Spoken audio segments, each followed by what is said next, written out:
I think SLPs absolutely need to extend service to their clients, meaning that they offer full rides or partial rides for clients who are having to pay for services out of pocket.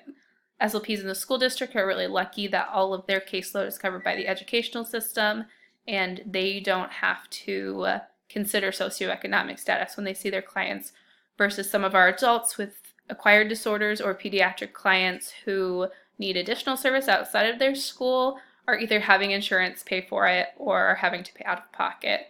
In that case, we really need to consider, if we are well-established SLPs or clinics, extending scholarship. Of course, we've gone to school a really long time and we deserve to be paid for our services.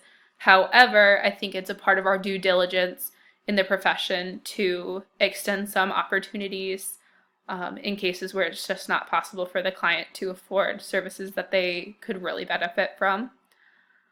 In my experience with the clinics I worked in, my undergraduate clinic was a for-profit clinic, so they were paid by clients even though it was a university clinic, and they did extend 5 yearly full ride scholarships and several partial scholarships. Graduate school at the Right Care Clinic, seeing that it is entirely scholarship based. Every single client is seen regardless of their socioeconomic status or insurance payout, which is amazing. And I think any clinic that can do that should do that.